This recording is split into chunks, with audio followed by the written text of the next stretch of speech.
Hola, bienvenidos nuevamente. Soy Dalia Polak del Museo Interactivo Judío de Chile. Les damos la bienvenida a esta nueva charla en donde estamos conectados desde Israel y con la embajadora de Israel en Chile, Marina Rosenberg. Te quiero dar la bienvenida, Marina.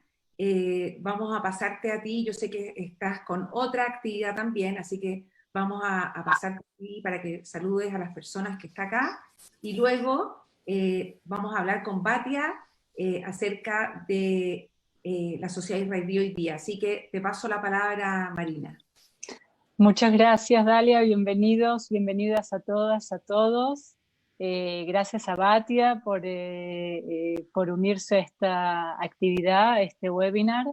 Bueno, quería saludar y contarles un poco, mismo desde la embajada, cómo está representada la sociedad israelí, que es una mezcla de culturas, religiones, colores. Tenemos en la embajada todos israelíes, obviamente. Tenemos judíos, tenemos un druso, tenemos diplomáticos de origen ruso, etíope, argentino, iraní, y uno que es quinta generación de tzabarim, o sea, israelí. Y lo cuento porque realmente representa lo que es Israel hoy en día, lo que siempre fue, y es realmente esa mezcla hermosa de gente que los que conocen a Israel y pasean por sus calles, por sus mercados, y ven, no solo ven, sino escuchan todos los idiomas que hay allí.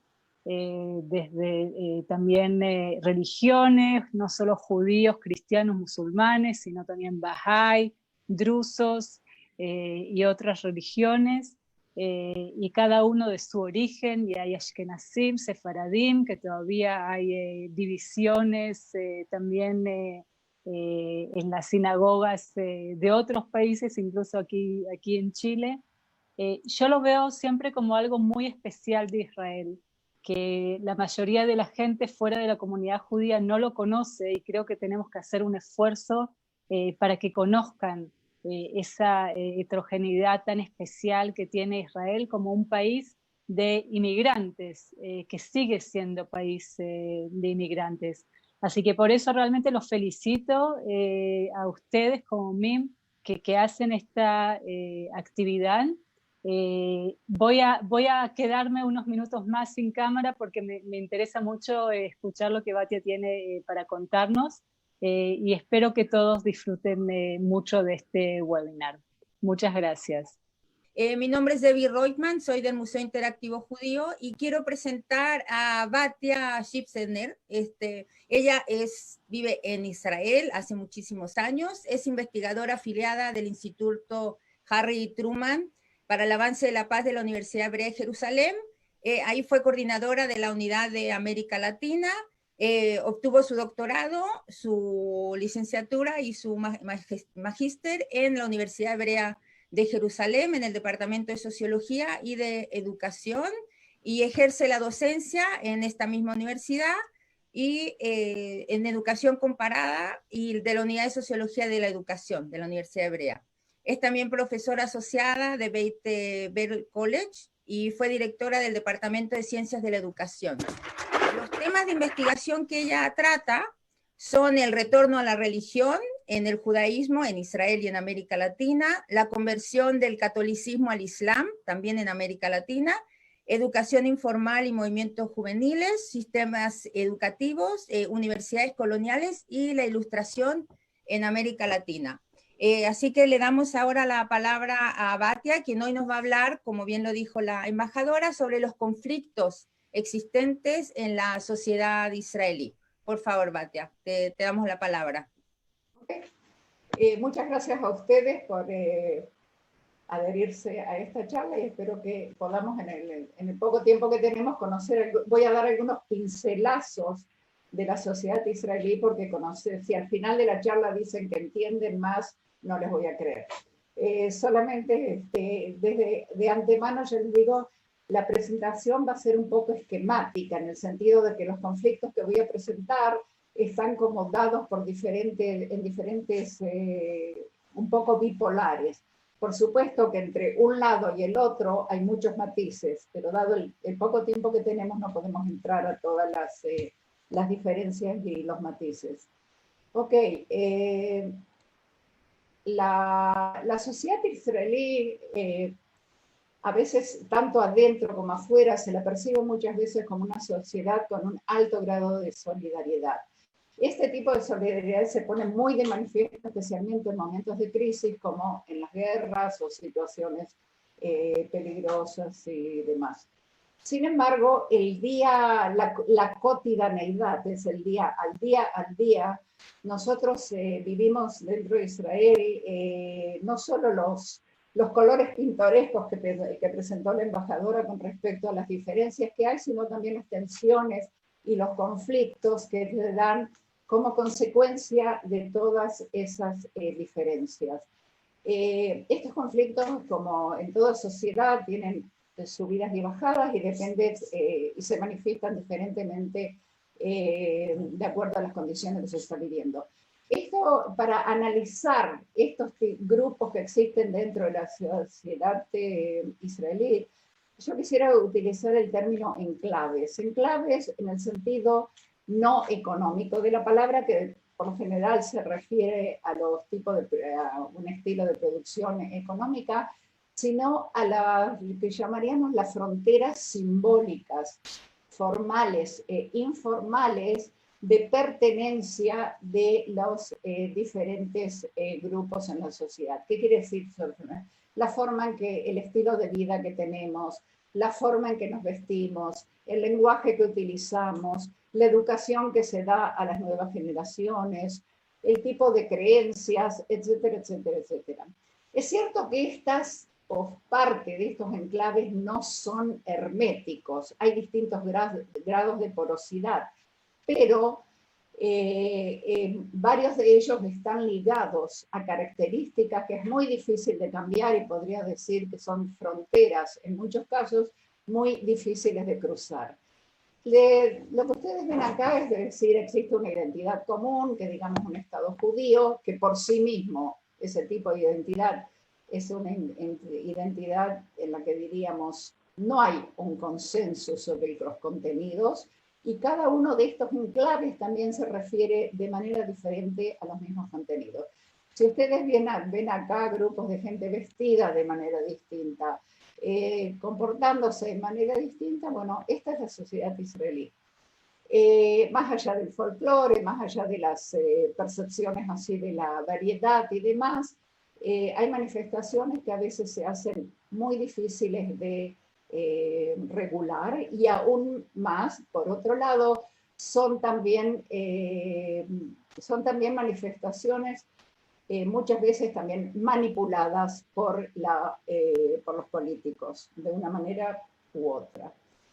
Ahora, yo lo que voy a hacer ahora es referirme a las brechas que definen la existencia, o que determinan, o que influyen, depende con qué grado lo queremos ver, pero son las brechas que influyen en la creación de estos diferentes enclaves. Tenemos la brecha nacional, ideológica, étnica, religión y económica. La económica, yo ya de antemano digo, no la voy a tocar por varias razones. Una de las razones es el hecho mismo de que económicas hay en todos los países del mundo y algo de similaridad hay, a pesar de que en Israel hay convergencia de algunas de estas brechas y de las posiciones y de las posiciones económicas de los distintos grupos. Si alcanzamos lo veremos, pero si no, no, lo dejamos para otra oportunidad, como se diría. Vamos a comenzar con lo que se llama la brecha nacional. Es decir, en Israel, además de la nacionalidad judía, una cosa que quiero aclarar antes de seguir, para los que no conocen mucho la historia de Israel, estas brechas surgieron ya con la creación del Estado, se fueron desarrollando a través del tiempo fueron recibiendo diferentes matices, pero no son nuevas, no es algo que, de los últimos años. Solamente una aclaración: Israel cuando se dio la declaración de independencia fue en 1948, había en el país 600.000 habitantes. Hoy, 72 años después, tenemos casi 9 millones de habitantes. O sea, imagínense que en solo 70 años cuántas veces esta población se creció.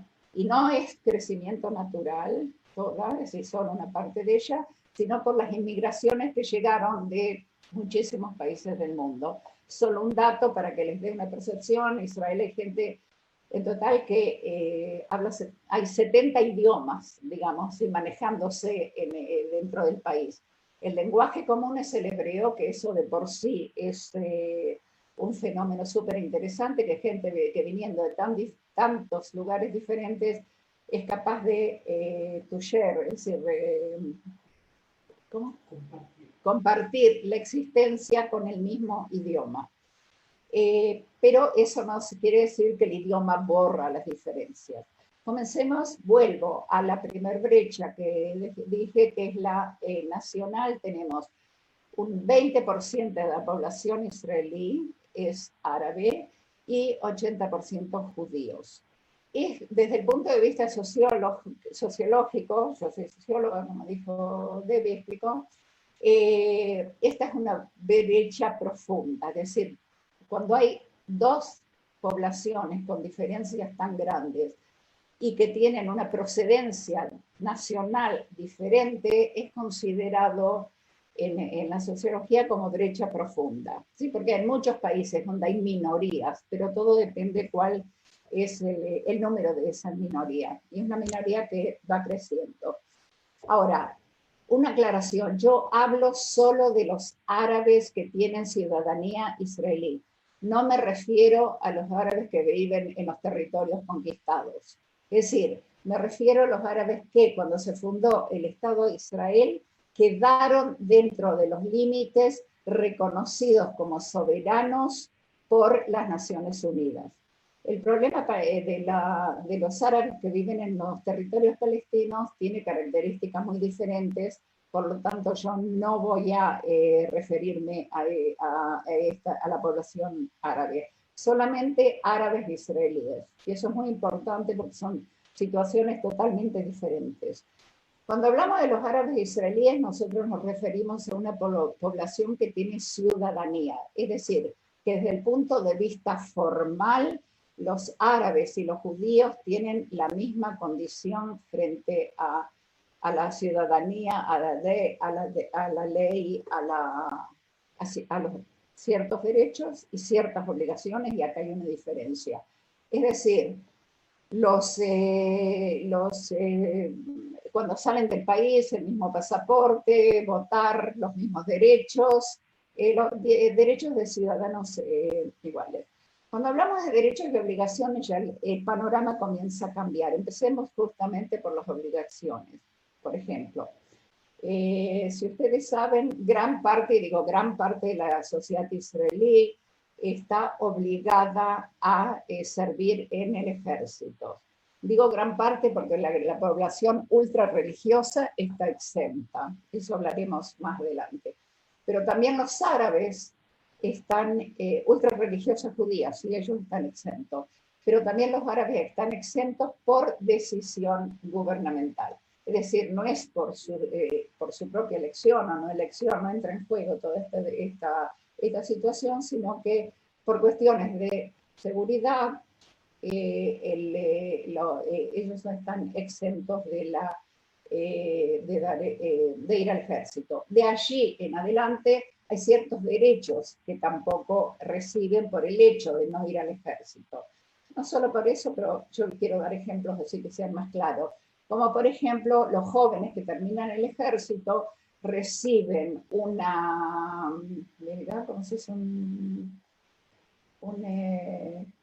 apoyo, digamos, financiero para poder comenzar sus primeros pasos en la sociedad después que terminaron 3 años de servicio militar los hombres, 2 años las mujeres. Los árabes no tienen este apoyo para comenzar, digamos, los estudios o los trabajos como gente joven. Eso es uno de los derechos, pero no es el único. Ahora, la población árabe en los últimos años está pasando por un proceso de cambio bastante interesante que por un lado lo va incluyendo más dentro de la sociedad israelí. Por ejemplo, y doy ejemplos aislados, pero que muestran una tendencia. Hay muchos más estudiantes árabes hoy en día en las universidades de lo que había hace 15, 20 años, digamos. Y ellos estudian en las universidades israelíes y tienen los mismos derechos y obligaciones de todos los estudiantes. Claro que hay que tener en cuenta que ellos tienen problemas muy serios con el idioma, porque los árabes sí tienen su propio sistema educativo regulado por el Ministerio de Educación israelí. El uso del idioma hebreo no es tan, digamos, no es tan fácil como lo resulta a un judío que estudió en una escuela en hebreo todos los años de su vida. Eso es solo uno de los, digamos, de las diferencias, pero hay muchísimas más. Y digamos que no podemos negar que existe una discriminación cuasi institucionalizada. ¿Qué quiero decir de cuasi institucionalizada? Que no es formalmente definida, pero tampoco solamente por estereotipos, como por ejemplo los chicos en el sistema educativo árabe reciben per cápita sumas mucho menor que los alumnos de las escuelas judías. ¿Por qué es esto? ¿Cómo se da? Hay explicaciones, pero no podemos entrar en todos los detalles, pero digamos que se da. Que esas diferencias se dan y no se las puede ignorar, al contrario. Como dije, la población es el 20%, solamente en el servicio público trabajan solo 8% de árabes, que también tiene sus repercusiones en muchos sentidos. La inclusión en el mercado laboral, como dije, hay un cambio en los últimos años, pero aún hoy en día hay muchos de los trabajos, digamos, de los no especializados, que casi no vamos a encontrar judíos ahí, y sí se hacen los árabes. Pero por otro lado, por ejemplo, tenemos que hoy en día, si uno va a las farmacias en Israel, casi, no quiero decir el 100%, porque nunca es un 100%, no hay ningún fenómeno, pero un porcentaje altísimo de los farmacéuticos son árabes, es gente que terminó las universidades en Israel y que trabajan como farmacéuticos. Aún más si vamos al servicio médico y de enfermeras en los hospitales, que hay una altísima representación de médicos, enfermeras, profesiones, otro tipo de profesiones médicas que son muy notorias y que en los últimos años se fueron desarrollando. Es decir, que hay una dinámica que no está, no es una situación que está congelada o que está totalmente determinada, pero aún el camino, digamos que es largo. Ahora, dentro de la población árabe hay diferencias en diferentes grupos, subgrupos, digamos, desde el punto de vista numérico. Los musulmanes son la mayoría, casi 75%, dentro de los árabes, ¿ok? Tenemos árabes cristianos, que bueno, eso ustedes lo conocen mejor que nosotros, porque una proporción muy grande de los árabes cristianos emigraron y están, de ellos hay muchos, creo que en Chile, que es el número mayor, que se encuentran fuera de Israel. Están la población beduina, que es también una subdivisión dentro de la población musulmana, pero entre diferencias, y tenemos un caso especial que son los drusos, que es el subgrupo, digamos, que está en cierta medida mayormente integrado en la sociedad israelí, porque los drusos, de acuerdo a, están fundamentalmente en esta zona, hay drusos acá, hay drusos en Siria y otros países de la zona, pero los drusos, ellos son, de acuerdo a su percepción, digamos, cultural, ellos son leales al lugar donde se encuentran, es decir, no buscan la formación de una nación, estado drusa, como podría llamarse en una parte, sino que, y una de las manifestaciones ahí tal, ellos van al ejército y también ocupan posiciones bastante fuertes.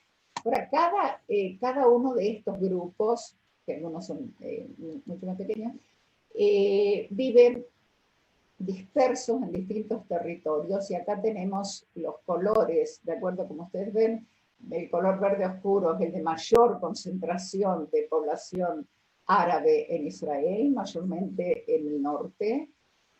Y como les dije, acá pongo el mapa de los límites hasta el 1967, es decir, donde hasta la Guerra de los 6 días, porque la población que vive en esta zona, no hablo de ello, de los árabes que viven en esta zona, que es lo que dije al principio, pero lo vuelvo a repetir para que quede claro el concepto.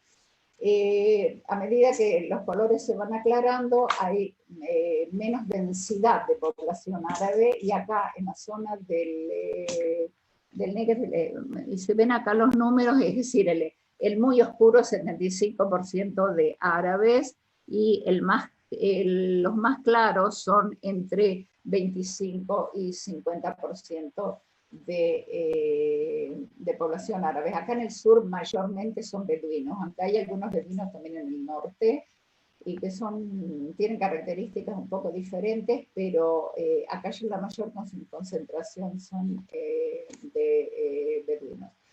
Ok, ¿qué pasa con la identidad de los árabes? ¿Qué pasa con la identidad colectiva? La identidad colectiva es problemática desde todo punto de vista. Primero que nada, hay que considerar que hoy en día el partido político árabe es el tercer partido en tamaño en el Parlamento. Es decir, que ellos en las últimas elecciones obtuvieron 15 bancas de 120. O sea que numéricamente es un partido unido donde hay allá, bueno, no voy a entrar en detalles, hay allá muchas diferencias entre ellos, pero se unieron como un bloque, y hoy en día están en la oposición, pero es el tercer partido en tamaño en Israel.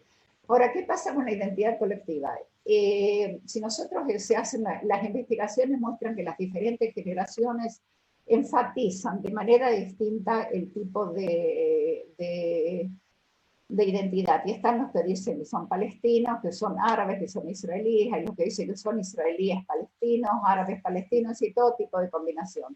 Uno de los problemas, por ejemplo, que ellos sienten en cuanto a la identidad es en lo que se refiere cuando ellos representan a Israel formalmente, que se niegan a cantar el himno, por ejemplo, en los partidos de fútbol o en la Olimpiada. ¿Por qué? Porque ellos dicen que una de las frases del himno, por ejemplo, eso dice Nefesh Yehudi, es decir, el alma judía. Dice, yo no puedo cantar un himno donde se habla del alma judía porque no me puedo identificar con eso.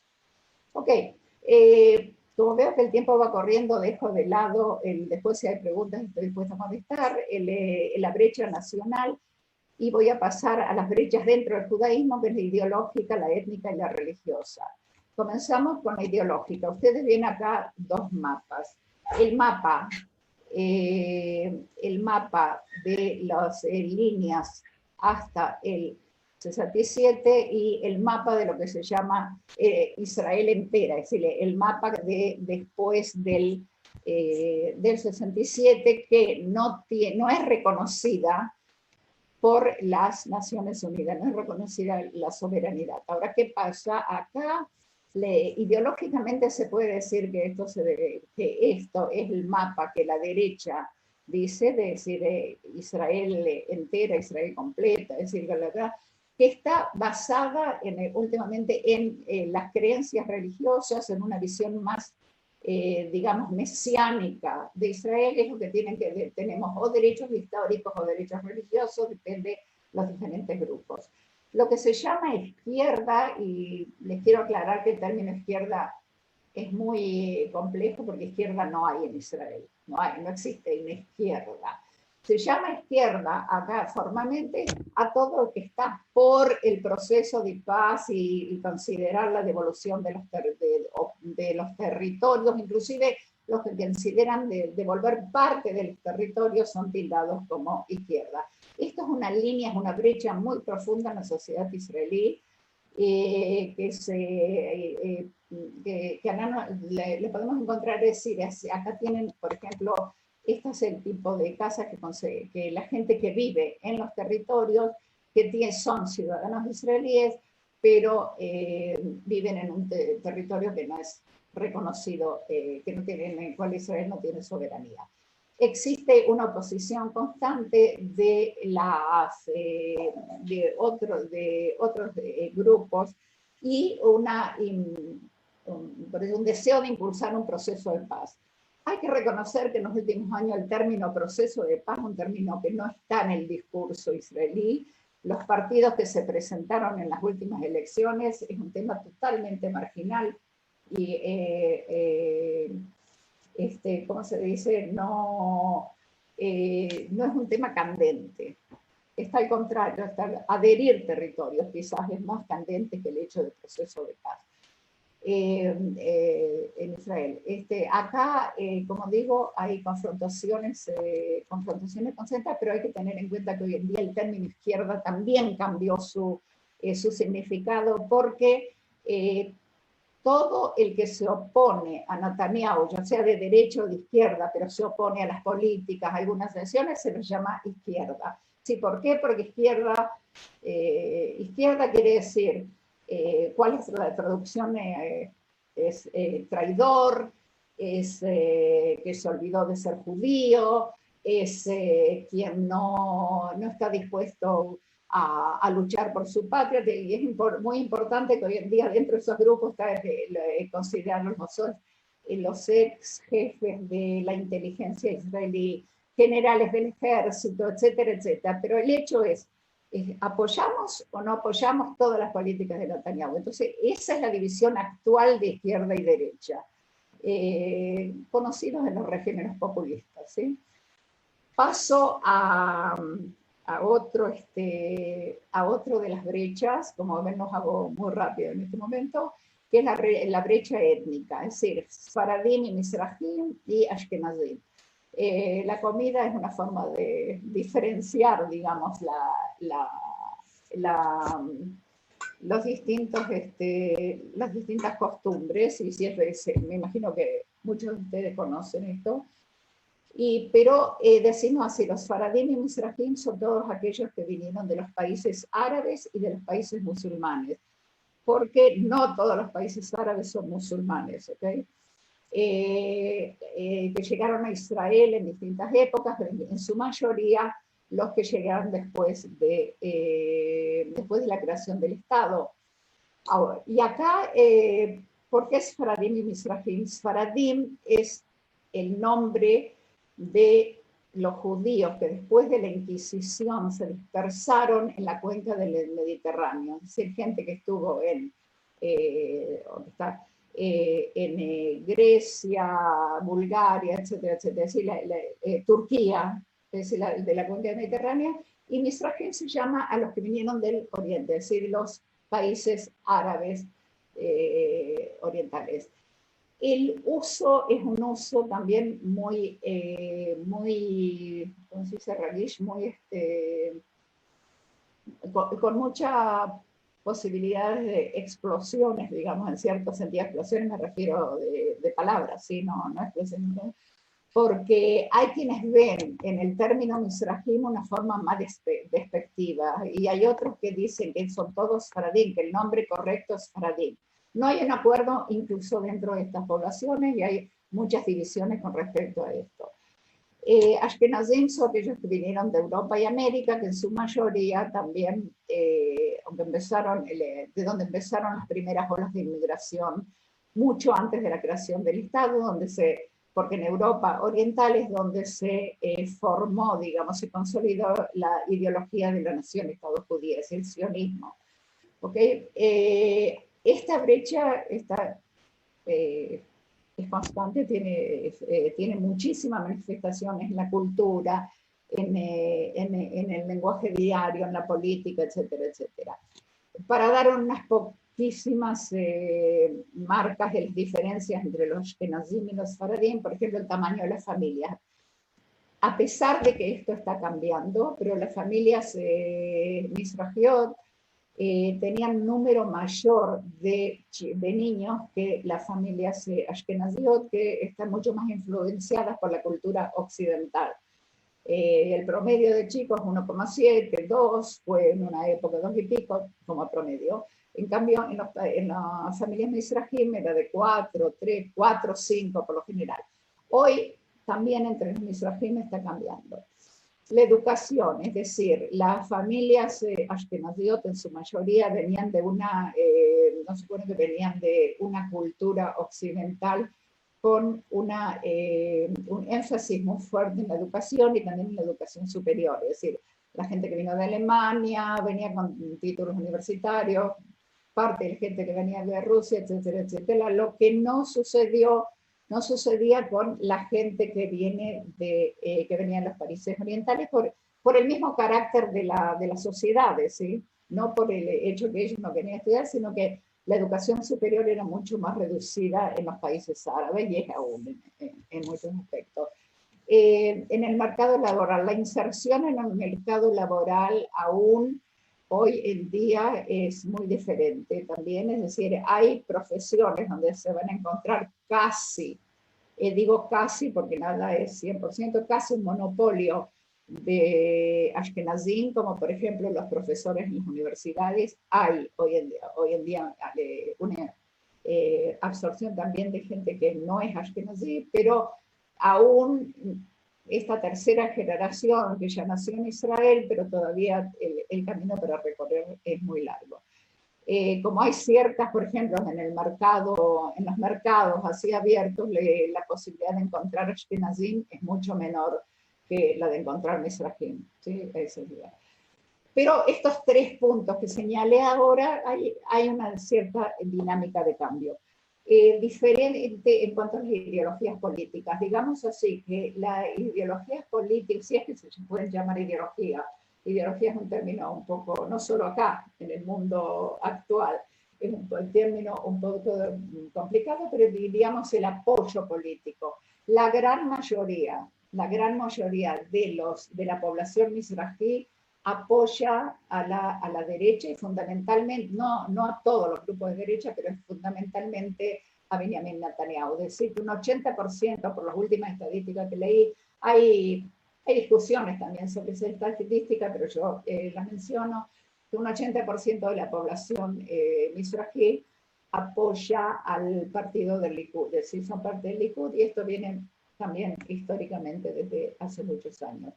La distribución geográfica también es diferente, es decir, hay ciudades, especialmente en el sur, pero no solo, hay zonas donde se va a encontrar una altísima concentración de gente de origen de los países árabes, musulmanes. Con la llegada de la emigración rusa en los años 90, que es 1 millón, en esa época era 1 millón, donde Israel tenía solo 5 millones, que fue un ímpetu muy grande, hay un poco más de Ashkenazim, digamos, que viven generalmente rusos, que viven en las ciudades donde la mayoría de la población es mizrahi. Pero aún hoy hay alta concentración en diferentes zonas, y eso no ha cambiado tanto. En la religión también, bueno, eso ustedes también lo conocen, hay diferentes sinagogas, diferentes costumbres, diferentes rezos, diferentes normas familiares, etcétera, etcétera, que diferencian entre estos 2 grupos. Esta brecha está constantemente en el discurso público y diríamos que en los últimos meses aún más, y que es muy, muy manipulada por las fuerzas políticas del gobierno. Es decir, la ex ministra de Cultura que hizo toda una ideología propia de que hay que poner a la cultura mizrahí y no dejar que solo los ashkenazim tengan el monopolio de ellos. Es decir, hay un uso bastante constante de esta brecha para lograr un mayor constante apoyo político. Bueno, la otra brecha es la religión, ¿ok? La religión se divide, podemos ver, entre seculares y religiosos. En los religiosos hay muchísima variedad, tenemos de los ortodoxos, conservativos, reformistas hay muy poco en Israel y conservativos tampoco, no es una gran cantidad. Pero dentro de los ortodoxos tenemos ultra ortodoxos, que son las figuras así como figuras más, digamos, pintorescas, y tenemos los ortodoxos nacionalistas, es decir, que dentro de ellos hay muchos grupos que apoyan muy fuertemente los territorios conquistados, los que ellos no llaman conquistados, por supuesto, ellos también llaman la Gran Israel, ¿sí? la Israel amplia, a la que ellos requieren el derecho religioso. Ahora, es importante mencionar de que la gente que vive en los territorios, no toda, o digamos, una gran mayoría no está allá por cuestiones ideológicas, sino por cuestiones económicas. Porque ellos, gente que quería casas más grandes, una mejor comodidad y a precios muchísimo más baratos. Los religiosos nacionalistas que viven en los territorios, hay varios grupos que son muy extremos, diríamos que a veces con ciertas características de tendencias anárquicas, que quiere decir anárquicas no ideológicamente, sino el hecho de tomar la ley en sus manos y hacer sus propias cuentas con las poblaciones árabes. Esto es un grupo que está muy activo en los últimos años en la política israelí. Dentro de la ultraortodoxia, ahora quiero decir así, los ultraortodoxos no van al ejército, están exentos. Los ultraortodoxos, una gran parte, a pesar de que está cambiando, pero una gran parte no está involucrada en el mercado de trabajo de manera formal. De manera informal sí, es más que, digamos, que la estadística formal. Son una gran parte de ellos, una gran mayoría se dedica al estudio completo de las fuentes sagradas, y el sistema educativo ultraortodoxo, por lo menos en los grupos más extremistas, no enseñan estudios laicos, es decir, que los que terminan en las escuelas ultraortodoxas no tienen grandes posibilidades de ser involucrados en el mercado de trabajo porque no tienen lo que ofrecer al mercado. Hay una dinámica de cambio, hay también lo que se llaman ahora los ultraortodoxos modernos, que es gente que ya trata de insertarse en la universidad y en los demás. Las grandes divisiones entre los ultraortodoxos, también estos grupos vienen de Europa, es decir, que vinieron en las inmigraciones ya consolidados como grupos ultraortodoxos. Hay solo un grupo que nació en Israel, o dos, digamos. Tenemos hasídicos y lituanos, son ashkenazí. Sí, tienen muy pocos mizrahim, hay, pero muy pocos. Ahora, dentro de los grupos hasídicos hay 67 grupos, subgrupos, o sea, subdivisiones. Ahora, ¿por qué es muy importante esto? Porque ellos no se casan entre los distintos grupos, cada uno tiene su propia subdivisión educacional, tienen sus propios yeshivot, lo que se llama, que son las casas de altos estudios, no tienen inclusive contacto de eso, o sea que no solo hablamos de una brecha laicos religiosos, sino que también dentro de los religiosos mismos, lo mismo con los lituanos, es decir, la gente que su origen es en Latvia, en lo que era Rusia, y ellos tampoco, por ejemplo, yo hice una investigación muy interesante sobre el casamiento en la familia ultraortodoxa, entre lituanos y hasídicos no hay casamientos, ¿okay? de ninguna manera. O sea, hay alguna excepción, hay por acá, por allá, pero no es un fenómeno reconocido. Y está el grupo de los faradíes ultraortodoxos, Shas, que ellos sí surgieron en Israel y que son mizrahim, ultraortodoxos que tampoco no tienen poquísimo contacto con los lituanos y los hasídicos, e incluso tienen su propio partido político. Cada uno de estos, los hasídicos y los lituanos, se unieron en un partido político porque si no iban a tener poquísima fuerza cada uno de ellos. En las últimas elecciones, no en las últimas, ya varias elecciones, aparecen como un solo partido, pero no con los faradíes, ¿no? Por ejemplo, no con los mizrahim, ¿ok? Acá los yaces del partido, ellos se autodefinen faradíes y no mizrahim, lo que les explicaba antes del conflicto con el uso del término. Ok, voy a entrar como me imagino que ya el tiempo está terminando, voy a entrar a dar algunas conclusiones de esto. Estas brechas que están candentes en la sociedad israelí, que son las que hablé, la nacional árabe judíos, la ideológica derecha-izquierda, que no es izquierda en el concepto latinoamericano, que absolutamente nada que ver, religión secular, etnias, faradim o mizrahim, ashkenazim, bueno, la economía, como dije, no voy a tener mucho tiempo.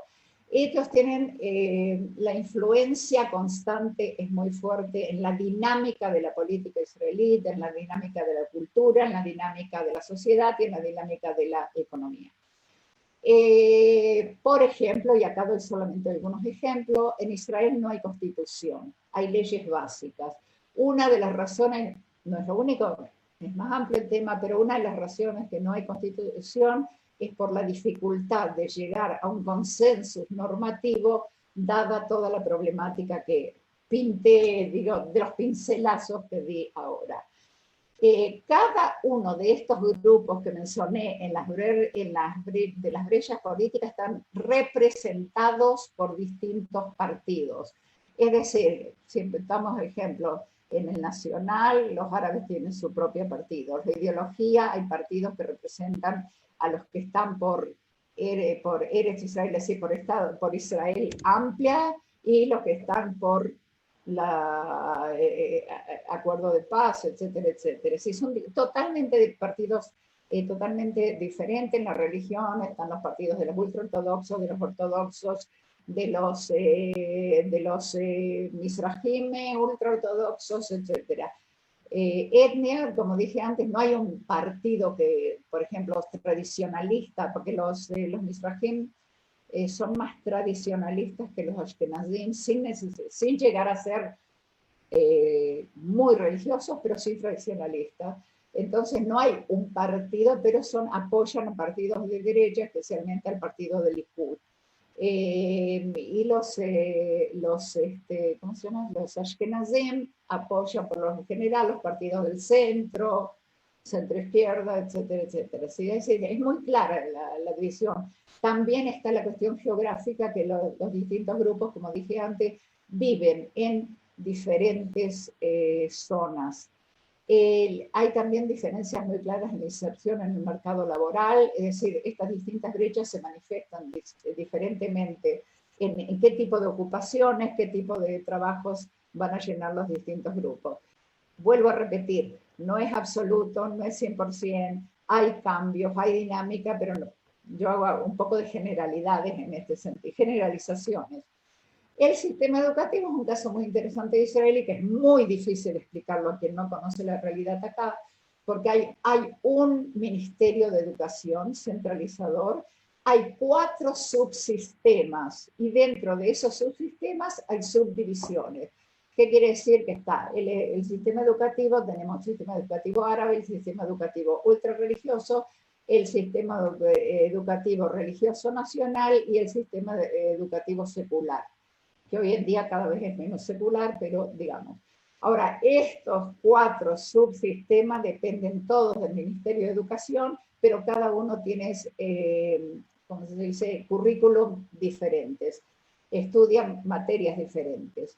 Y un chico que empieza uno de estos sistemas, en su vida se va a encontrar con un chico que estudia en otro sistema. Es decir, la posibilidad de que alguien que estudia en una escuela ultraortodoxa se encuentre con alguien que estudia en la Escuela Nacional Secular es más o menos se acerca a 0,000, ¿sí? Es decir, lo que quiero decir, solo explicar que el sistema educativo es uno, no es el único, pero uno de los mecanismos que mantiene aún la existencia de estas brechas que mencioné anteriormente. Es decir, volvemos a la variedad de la sociedad israelí, a lo colorido, a los simpáticos, pero también lo que yo quería mostrar es más la problemática y no el folclore del tema. El único lugar donde sí haya un encuentro constante, diario, y que podríamos decir sin barrera, las tenemos en los hospitales. En los hospitales es muy posible que un enfermo ultraortodoxo va a ser atendido por un médico árabe. Hoy en día hay médicos árabes que son directores de hospitales, ¿sí? También. Este va a ser atendido por un médico árabe, por una enfermera rusa, por alguien, por otro enfermero. Es decir, en el hospital la dinámica adquiere características totalmente diferentes en las relaciones entre los distintos grupos. O sea que lo que se llama todo ese colorido de la sociedad israelí lo podemos encontrar allí. En otros lugares, mucho más difícil. Otra vez vuelvo a repetir, no es que no, como siempre yo les digo a mis alumnos, cuando empiezo a dar la introducción a la sociología, no hay ningún fenómeno social 100%. Bueno, esta es como dije antes, son algunos pincelazos de la complejidad de la sociedad israelí y que en épocas de crisis como las que estamos viviendo ahora, también tiene sus manifestaciones muy peculiares. Pero en eso ya no tenemos tiempo de entrar. Ok. Muchísimas gracias, Batia, fue súper interesante, especialmente porque tenemos, como dices tú, unos pincelazos de lo que es la sociedad israelí, y especialmente cuando vemos dos cosas interesantes, que es la diferencia entre izquierda y derecha, de que es tan diferente a lo que nosotros consideramos aquí en América Latina, que es más en términos económicos y en términos de bienestar social y económico, que allá es más en términos ideológicos, especialmente con las fronteras después del 67, cuando hablamos de los territorios ocupados. Entonces, y otra cosa que lo consideré muy interesante, y es viendo la situación actual que estamos viviendo ahora con la pandemia, es que justamente en el lugar donde todos se encuentran es en los hospitales, que por desgracia ahora es el tema actual en todo el mundo. Ahora querría pasar a hacerte algunas preguntas que nos hicieron de parte del público, que iban haciendo de acuerdo a los temas que tú ibas hablando. Entonces, la primera pregunta que hicieron es, ¿cuál fue el objetivo del gobierno israelí de remover el árabe como idioma oficial después del hebreo? Es una motivación que lamentablemente estamos bajo un gobierno que no considera imprescindible darle al árabe la importancia que debería. Sería que en alguna manera sería un no reconocimiento de una minoría con derechos iguales, sino que, como dije en mi explicación, dije que hay una cuasi institucionalización de la discriminación. No comenzó con el gobierno de Netanyahu, pero este gobierno que, no hablo de las últimas elecciones de la coalición con, no mencioné el hecho que tomen en cuenta que acá son solo gobiernos de coalición porque no hay ningún partido que tiene mayoría. Y hasta el gobierno anterior, toda la coalición era una coalición de derecha. Son partidos que no ven al árabe como una nacionalidad con derechos similares.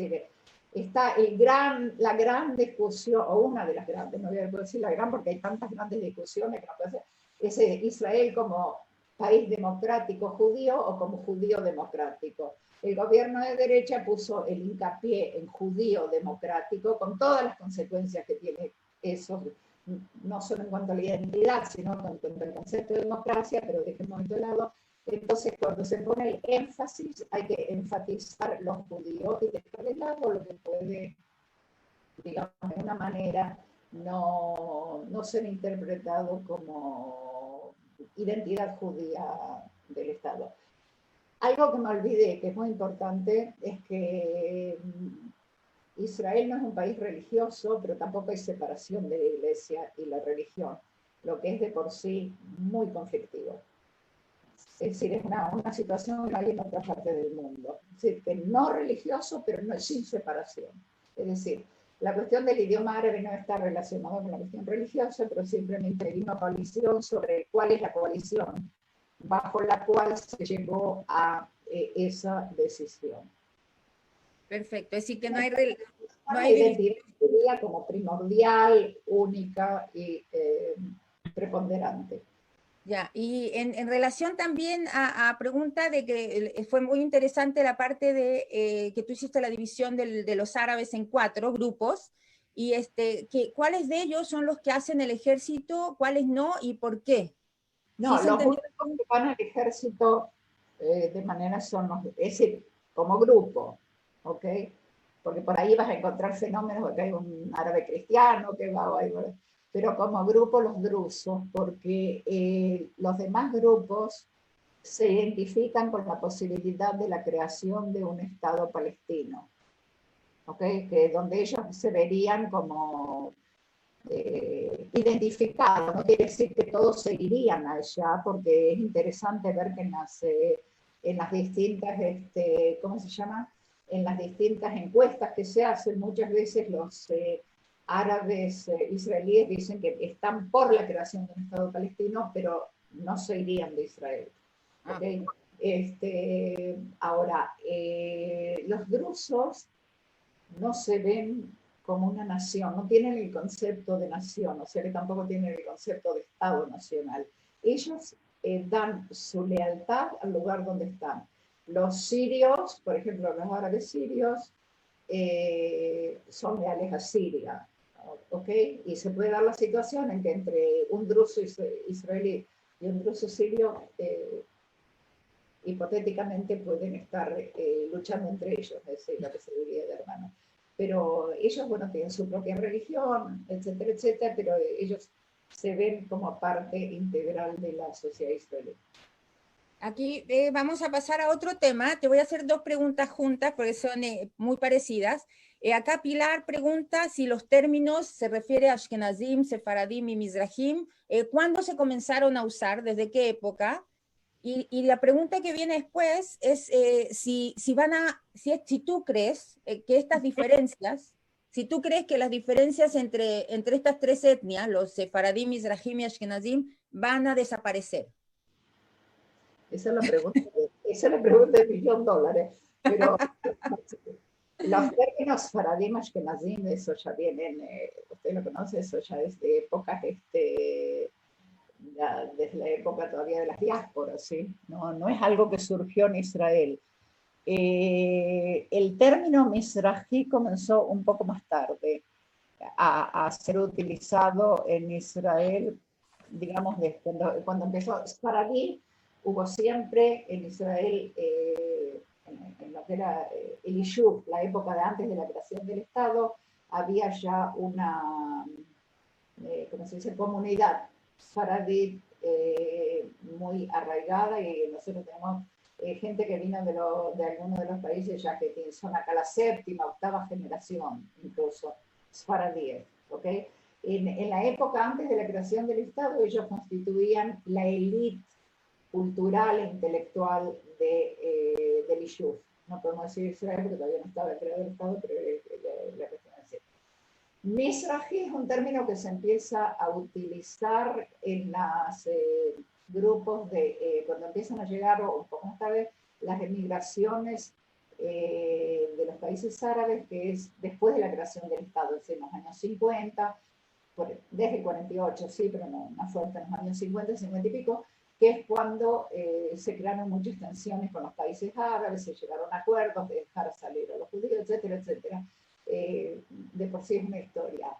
Ahora, con respecto a la pregunta si va a desaparecer, no va a desaparecer, si me refiero a la real política, hoy te diría no. Como sociólogo se ven los fenómenos de otra manera. Hay un 30% o 31%, más o menos plus minus, de casamientos, lo que se llama acá casamientos mixtos. Ustedes dicen casamientos mixtos, un judío con un no judío. No, acá se llama casamientos mixtos, un ashkenazí con un sefaradí.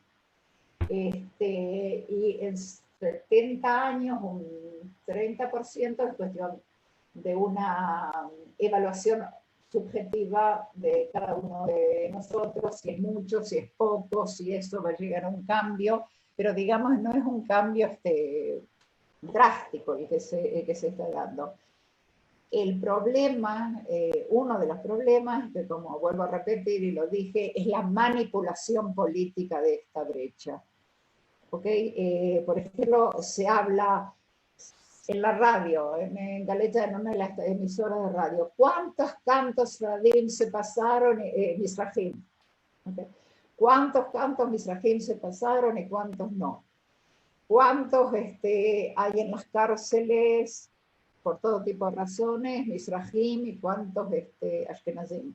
Por supuesto que la mayoría numéricamente son Mizrahim. Tiene sus explicaciones, ellos también tienen la ubicación, digamos, en la estratificación social, ocupan los lugares más bajos también. No todos, hay una clase media mizrahit hoy en día que está en una movilidad ascendente, pero puede que un día desaparezcan, pero como dice la gente, it's not in my time, eso seguro. No es algo que se puede vislumbrar ahora en el horizonte, porque les voy a dar un ejemplo. Ahora, en la época de la corona, dos miembros del Katz es el ministro de Economía ahora y él es Ashkenazí.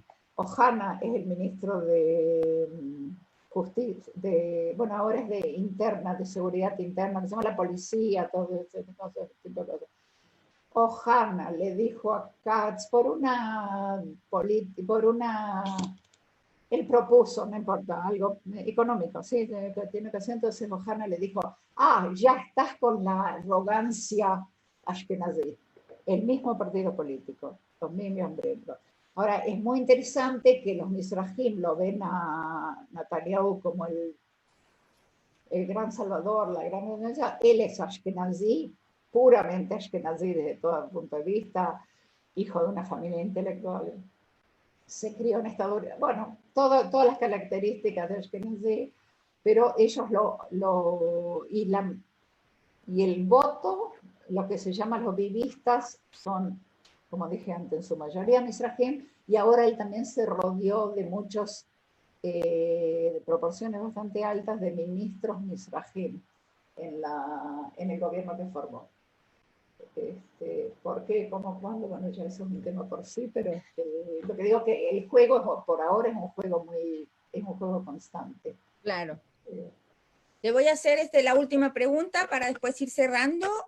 Preguntan acá, ¿cómo es posible, esto es un poco volver al tema anterior, pero cómo es posible que habiendo árabes en la Knesset, es decir, en el Parlamento y en el Ejército, es posible que lo que hicieron con el idioma árabe? Es decir, habiendo árabes en el Parlamento, ¿qué? Habiendo árabes en el Parlamento y en el Ejército, ¿cómo es que sacaron el árabe como idioma oficial? Es decir, un poco volver a la pregunta anterior. Bueno, es que lo que pasa es que los árabes es el tercer partido, pero no es una mayoría. Cuando se votó, la mayoría la tenía la coalición gubernamental, que en Israel hay 120 diputados. Para que una ley o un edicto, lo que sea, pase, hay que tener 61, es decir, la mitad plus uno, más uno. La oposición de los árabes, que son 14, 15 diputados, no puede tocar, no tiene un peso electoral, un peso grande. O sea que ellos no pudieron votar en contra. La coalición es la coalición, estoy hablando no a la actual, de la coalición de derecha que tiene una agenda muy clara, o tenía por lo menos, de lo que quiere lograr. Y bueno, cuando se vota, votan, ellos la mayoría está asegurada, la mayoría estaba asegurada, porque la coalición es de más de 60 personas. Claro. 60 miembros del Parlamento. ¿Sí? Bueno. Eso les da una pauta de los vientos que hay. De los conflictos que tenemos. Sí, sí. Y más aún en lo que se refiere, porque a las, ¿cómo se llama? A muchas de las leyes que fueron cambiadas en el último tiempo, el hecho de que no hay constitución, las leyes básicas se pueden cambiar muy fácilmente, y digamos que en Israel hoy en día hay una fuerte tendencia a debilitar la democracia. Es decir, a un debilitamiento muy, muy grande de la democracia. Y no quiero usar otros términos porque en Latinoamérica se consideran así de otra manera, pero es una realidad que no se puede negar. Claro. Y la corona en este sentido juega muy, no solo en Israel, si hay varios países en el mundo que esto sucede, no es que somos únicos, pero sin duda que hay la corona vino como una posibilidad aún más fuerte de debilitar la democracia dentro de Israel. Batia, no tengo más preguntas, pero me gustaría, si es que quieres cerrar, mandar el último cierre para dar sobre tu charla, para que podamos terminar y nosotros avisar. Bueno, yo creo que hoy en día la situación de Israel no es fácil, no es fácil. La entrada del partido de Gantz, que era segundo en tamaño, a una coalición con el Likud, dificultó aún más la posibilidad de un cambio básico. Hoy en día hay mucha actividad en la sociedad civil, eso sí, no sé hasta cuánto llega afuera, realmente no hay, no sé, pero hay un poco movilización de gente joven que está tratando un poco de darle otra característica a la realidad actual. Nuevamente, hacia dónde esto va a llegar. Ahora dada la situación de la corona, hay muchas cosas que se justifican por la epidemia de manera fácil, pero digamos que estamos en una situación, no me gustaría usar la palabra aproximada, bastante caótica, pero no muy clara, muy, muy difícil. Y todas estas divisiones de las que yo hablé, que están representadas por diferentes partidos políticos y por diferentes grupos, son utilizadas, manipuladas por el gobierno populista que tenemos ahora. Bueno, muchísimas gracias. Acá nos estamos dando cuenta cómo la diversidad, aunque es un rasgo humano, un rasgo de toda sociedad, es difícil y tenemos que enfrentarnos a él, pero lo importante es que tenemos también que aprender a convivir, a vivir en sociedad, tanto en Israel, con los conflictos que nos expusiste, y bueno, en nuestra misma sociedad Chile también tenemos nuestros puntos de diversidad, y justamente es el Museo Interactivo Judío que lo que quiere es hablar del multiculturalismo y de cómo podemos vivir estos conflictos de la diversidad que no van a desaparecer nunca, pero tratar de vivir con ellos.